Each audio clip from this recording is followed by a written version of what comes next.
Ililipat tanim ko na itong hot pepper. Ito yung pinunla ko isang buwan na ngayon mula nung kinuha ko sa buto. Dalawang sili ito, pero ito lang ang tumubo. So ito yung kung tawagin dito Taiwan hot pepper. Parang labuyo din siya, yun nga lang malaki-laki. Sa Canada ang tawag ko rito ay ring of fire. So ililipat tanim na natin. Ready na yung mga lungaw. Ayan, gumawa ako ng 11 butas para dyan natin itatanim.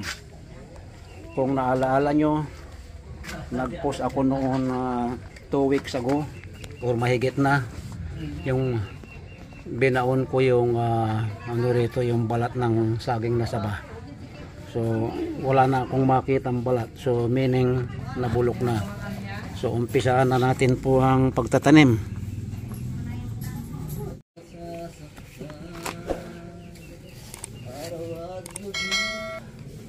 Ayan, itanim natin isa-isa. Balikan ko na lang yan. I-distribute muna natin. Ayan.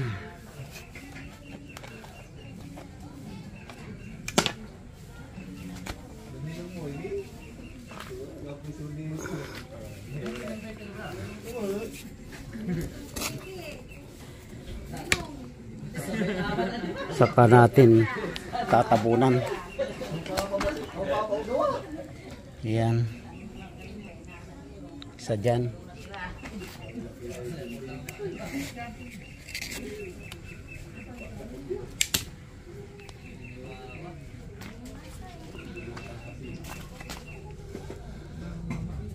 May 3 pa.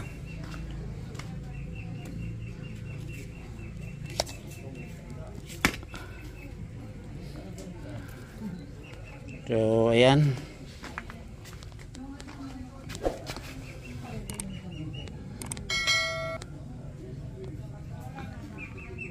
yung iba doble, wala nang mapagtamnan eh.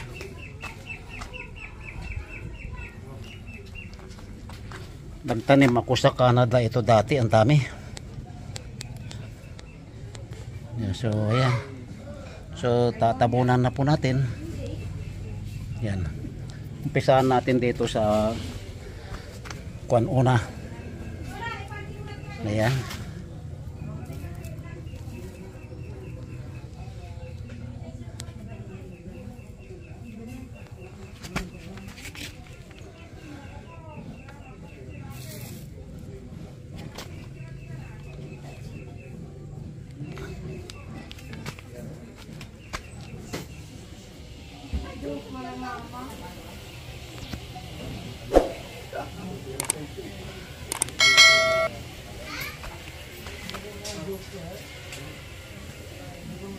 Yan, dalawa ito.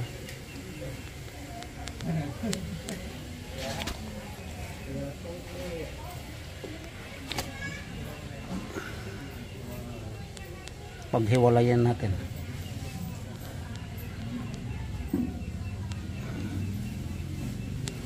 Ayan.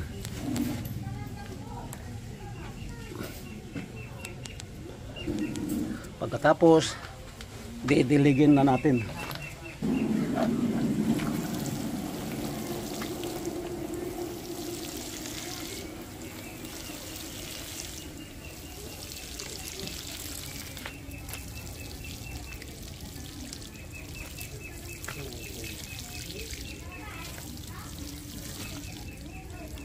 So ito ay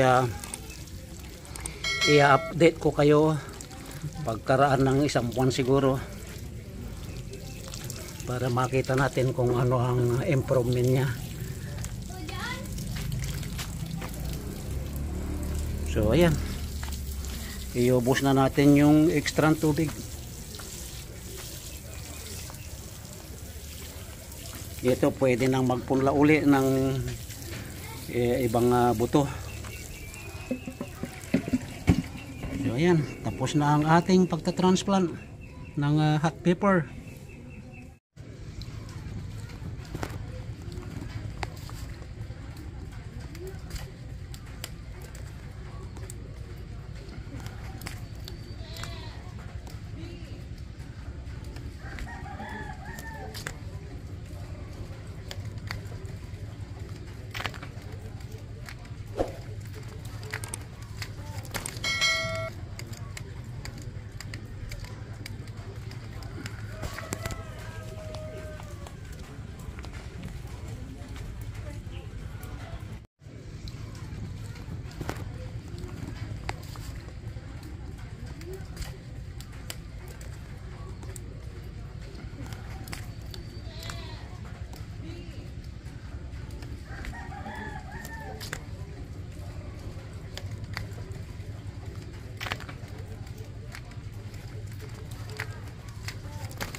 May poste itatali ko kasi may parating na bagyo.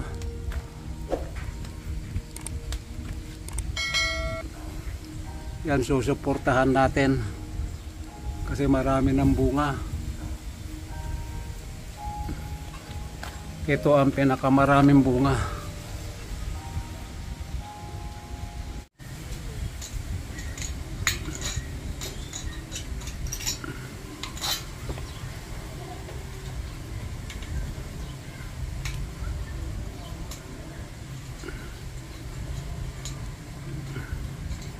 Ayan, nakasecure na siya.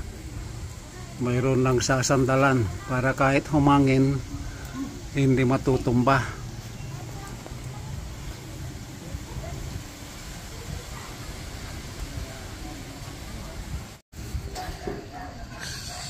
So ayan po, bawat puno nakatali.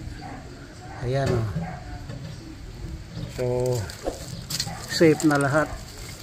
Itinali ko lahat. Ayan o. Ayan. Ayan.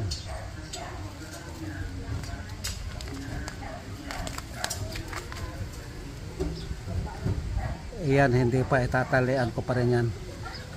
Ayan, so lahat nakatali na. Ayan o, mahangin na o. Para hindi masayang yung pinaghirapan.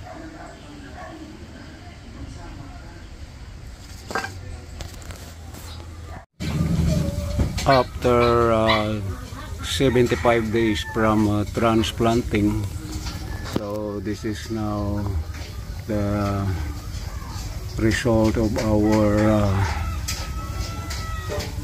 hot pepper. Madami na pong bunga, ang tataas na. Ayan na po.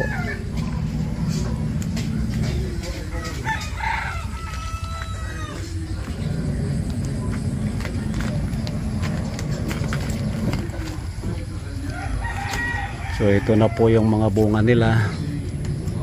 So in a couple in a week mahihinog na yan. So ayan o. So ito na ang ating itsura ng hot pepper super hot 75 plus 2, it's now 100 days mula noong ipinunla sa from seeds. Yan. So ang seeds na ito ay second generation na. Alright.